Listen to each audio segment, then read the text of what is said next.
2 years ago I installed hot and cold taps outside which combined into a spray hose nozzle so I could hose down my dog after winter walks. The plumbing off the hot and cold taps in the kitchen sink cupboard was reasonably fiddly, and a few people said there were better thermostatic options out there. And they were talking here about TMVs or thermostatic mixer valves. So when the taps and the plumbing for the dog shower were ripped out a year ago, somewhere from around about here, I started to think about how I could improve the system. Fast forward to today and we now have Dog Shower 2.0. But it's not just a dog shower. You could use this for pretty much anything you can't fit or is too dirty for the kitchen sink. And we've now got a thermostatic mixing valve so the water is at exactly the right temperature at the pull of a trigger. And in today's video, I'm going to show you how to put all of this together.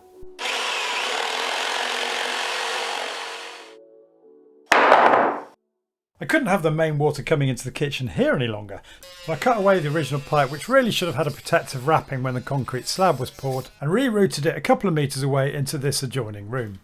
Which made sense because this is actually where it's connected to the rest of the house. And handily, there's also a hot water feed in here that I could use for the outside mixer valve.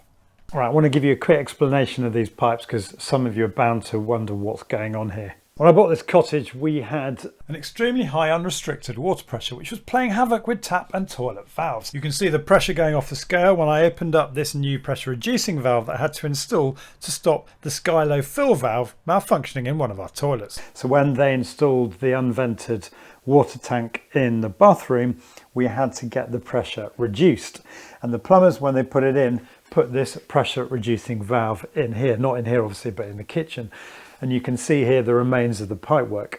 Now, I don't know whether they were right to install it vertically, but what they didn't do is put a Y strainer in. And this is critical in terms of straining any junk out of the water before it hits the pressure reducing valve. So when I moved everything into here, I thought, let's get rid of that pressure reducing valve. It was a couple of years old and I was having a few problems with pressure. And I bought this one.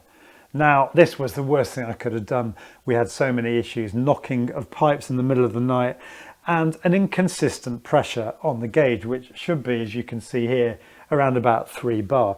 And the pressure is very important for the successful operation of the TMV. I'll come on to that in a minute. So I took this off and started cleaning out the old valve, and my God, it had a lot of rubbish in it. No wonder it was malfunctioning. With the valve cleaned up, I reinstalled it and it's worked seamlessly ever since.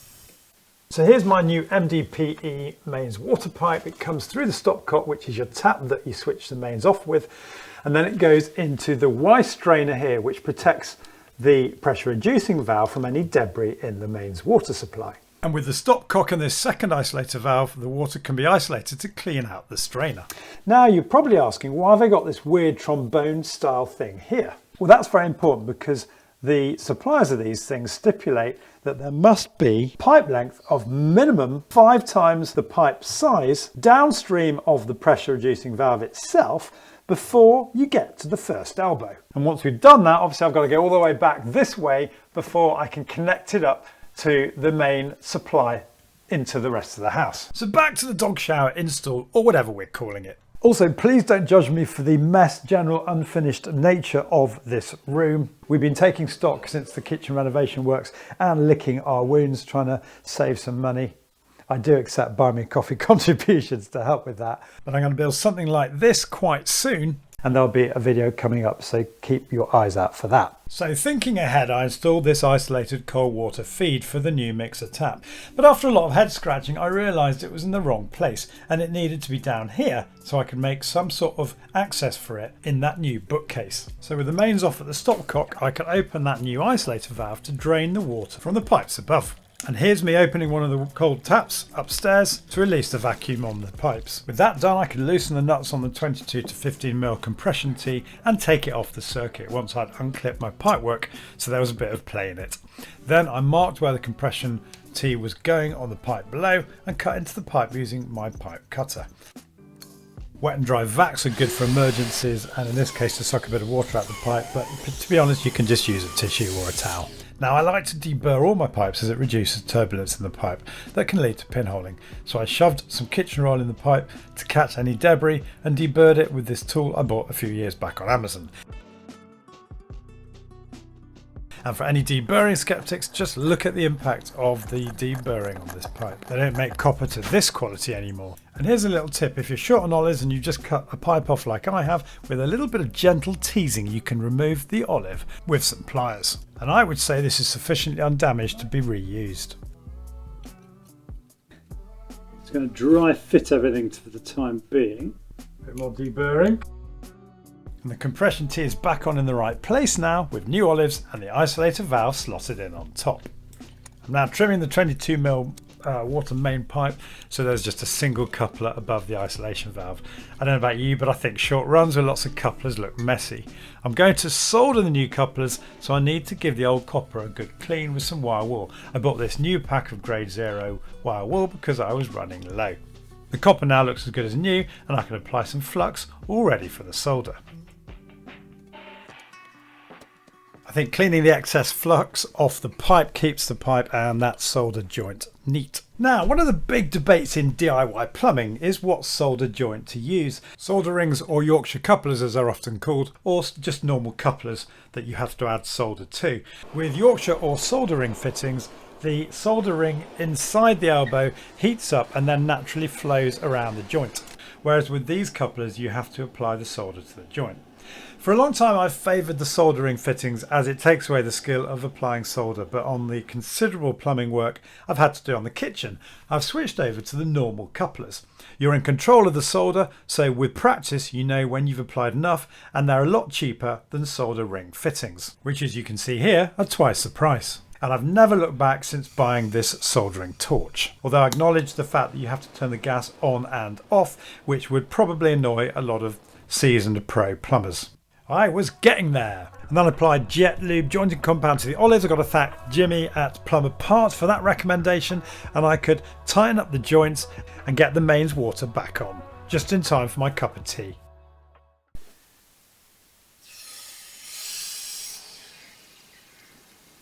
Oh no, I've got the taps open upstairs. Take two. And I was back up to pressure with no leaks. At this point I decided to drill the hole for the supply to the outdoor tap. And for all those trolls on Facebook who after my last video mocked me for drilling from the inside and blowing the Tyrolean render, I've got incredibly hard Victorian bricks here, and drilling from the inside gives me a chance not only to take a soft course through the mortar between each brick, but also to navigate around pipes and cables. But I hit a problem. Right, this could only happen to me. I want to take the feed out to the dog shower here, but that is exactly behind this soil pipe of all the places. So the only thing I can do is take it as close to this wall as possible, because if I go that way it's to the other side of the soil pipe. It's just nearly missing it there, but it's at the edge, so I've got to take that little nib off and drill in that corner. Drill in that corner I did after turning off the water again so I could dismantle the pipe I'd just constructed, and by using a narrower SDS bit I managed to penetrate the Tyrolean without blowing it. I could then go in from the outside with a 24mm drill bit, which is the perfect diameter to take this polypipe liner, which will protect the copper pipe inside the wall. And this was the other thing I got criticised for in my original video, not sleeving off the copper pipe to protect it from, I suppose, corrosion from the brickwork. Interestingly, if you look at this one, which is one of the original ones I took out when we ripped out the kitchen, there is no evidence, that's expanding foam there, of any corrosion to the copper from the brickwork. But I suppose it is good practice to get that sleeved off. So I trimmed the pipe with an old saw, and with the back plate screws quite close to the edge of that hole I drilled, I filled the gap with some Metaset epoxy resin so that when I drilled the holes for the wall plugs, I'd have a nice secure fixing with no danger the holes would blow. It's time to put the rest of the pipework together, and there are a few important things to point out to you while you watch me dry fit this assembly. Firstly, Pegler advised installing Y strainers on the hot and cold water inlet supplies, even though there are inbuilt filter elements inside of the TMV itself. Clearly the Y strainer would be much easier to clean out. It's worth mentioning that Pegler also do an angled assembly if that's easier for your pipe layout. And this has an inline strainer which removes the need for that Y strainer that I've got. Secondly, separate full bore isolation valves must be installed on the hot and cold water inlet supplies in an accessible location. Next, I'm bound to get people saying you haven't installed non-return valves. Here they are on my old setup, so I should point out that each tailpiece has an internally fitted WRAS approved non-return valve. Now there's an important point to make about pressure. The TMV must operate at either high or low pressure setting with both valves at the same pressure. So if there's an imbalance between the hot and the cold water inlet supplies, then you need to boost the pressure of one or reduce the other so they match. And there's a maximum operating pressure of 5 bar. And in case you're wondering, I set this hot water supply pipe further back than the cold to make it easier to adjust the TMV, which you have to do from above. It was time to connect into the hot water supply, so I isolated the supply and removed the stop end that's been on there for a very long time. Clearly I should have had a bigger bucket under it. I had one final connection to make with assistance from my pipe bender.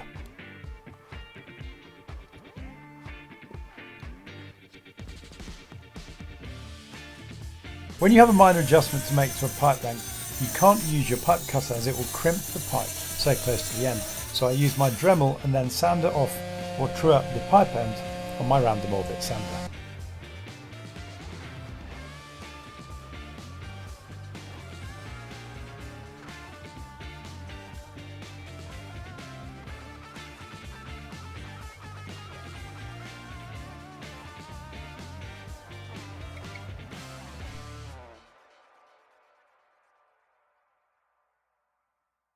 Now you're not meant to use jointing compound because peglers say it can intrude into the supply and impair the valve performance.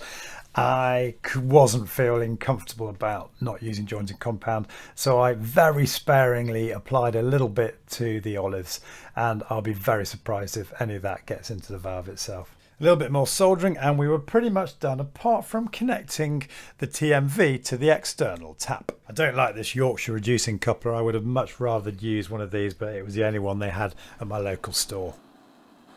So the copper tube attached to the wall plate needed extending, so I took care of that with another coupler. They polish up nicely with a bit of Brasso.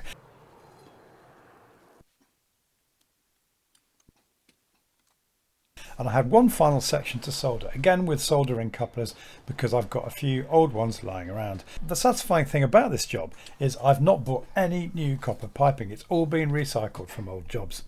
Then I drilled a few 6mm holes in the Tyrolean render, which I'm glad to say didn't blow at the edge, strengthened as it is now by that epoxy resin. And used 3 Fisher DuoPower plugs. I love DuoPower plugs. A little bit of silicone inside the wall plate and fasten the wall plates in place with a few brass screws. All those joints can now be tightened, and I almost forgot to close the drain off valve I've fitted before opening up the isolation valves. And I've got these 2 pipes here which are pretty close to each other. I put this sleeve on, cut with my Dremel to get it on because I forgot to do it when I connect to the pipes. I suppose just to stop them rubbing against each other, but as you can see here, they're not actually touching. There's a gap between them, so we haven't got a problem. I've got an old tap left over from the old dog shower, a bit of PTFE tape, and I can screw it onto the wall plate. You can, by the way, get outdoor taps with non-return valves inbuilt, but they don't last as long as the standard ones in my experience. And finally, I bought this Draper spray gun, and I've put an old tin bath below it to catch any mud from the dog or stuff that we wash up, to prevent this going into the mesh grid below the gravel. Warm. 43 degrees apparently. That's perfect. So the factory set temperature of 43 degrees was pretty good, but they do recommend that once it's been installed, it should be subjected to exercise prior to commissioning. So with the hot and cold water flowing through the valve, you basically operate the valve from full cold to full hot at least 3 times before adjusting it to the correct temperature. Just run it for a minute, check you're happy with it. Which I did with the help of my other half, who stood outside and told me when she thought it was about right for our dog. Yeah. And finally I thought I'd give it a bit of a polish up with some Brasso to show you all the new pipe work in its full glory. And I should probably remove those splashes of plaster from the old pipework earlier, as people will probably criticise me and say it's bad soldering. So that's it, and I can't wait to get started using this dog shower, and in fact for anything else we want to use it for. For the sake of completeness, I should mention that we had quite an interesting chat on my community tab when I posted about the fact I just finished the dog shower with a couple of people in the Legionella business. And it was pointed out to me that this is potentially creating a Legionella issue. Point being that you've got a hose run outside with hot water in it, which when you, I suppose, use the mist spray, if you've got potential bacteria in this pipe, could create a health issue. By all means have a look at that discussion, but my personal view is this is only a short pipe run. Legionnaires is more of an issue in commercial applications where you've got long ducting runs or pipe runs. It's going to be used and therefore flushed out regularly. When it's switched off, the whole thing can be drained, and don't forget this is actually a very short hose run. I've deliberately kept it short. And I've also got that drain off valve inside. So I think all things considered, as far as I'm concerned, that is not a legitimate risk, but maybe it's just something to point out and to be aware of. I hope you found today's video useful. If you have, it'd be great if you give it a thumbs up below. As usual, details of everything I've talked about will be in the description below the video, which of course you can access by clicking on the More button. And if you're new to my channel, it would mean everything to me to have you subscribe. You can do that by clicking on the link here, and don't forget to click the bell notification icon so you get notified of all my future uploads. Thanks again for watching, and I'll see you next week.